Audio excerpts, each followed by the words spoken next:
Greetings everyone, welcome to Nick's Mods. Today we look at one of my favorite characters from Bionicle G1's final act. Of all the gladiators on the yellow planet, I think Malum embodies the spirit of Biomagna better than most. With his broad, smooth plating and iconic helmet, he's one of the more unique fire-type characters, usually the tall, sleek, and heroic type, while Malum's more like an angry orc or dwarf. Then there's the molded flames, the claws. He wears his gray undersuit better than anyone this side of Metro Nui. He's just a great character design.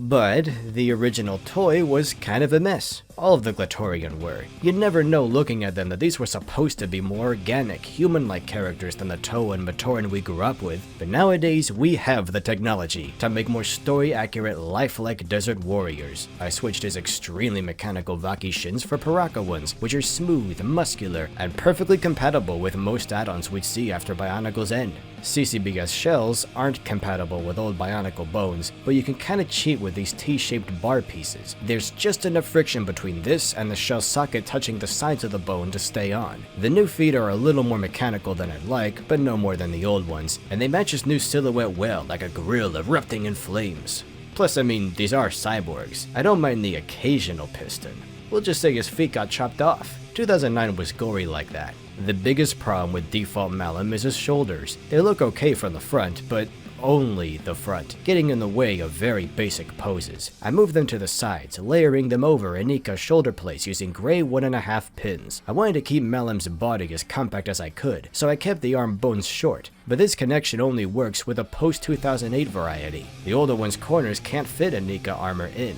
Add some Slicer feet to fill the inside out, and Malum's arms are looking pretty beefy. But at that point, it was really sticking out just how not fleshed out his torso was. I flipped his back around and bulked it up with Anika chest armor to evoke some mean back muscles, swapped his toe and Metro gear crotch for an ironically less mechanical Vaki one, gave him a pelt of sorts to wear, and bulked him up with numerous miscellaneous gap fillers. He's taller than he was, but so are all the other Glatorian I've modified, so he still scales well with them. I've long imagined the Baramagnants being lizard-like. You know, rough skin, kinda spiky in places. So these barbs are something I've put on all my Glatorian mods, partly to close as many little holes as I can, but also add some tiny extra flourish, in this case a brighter red sprinkled on an overall very dark character.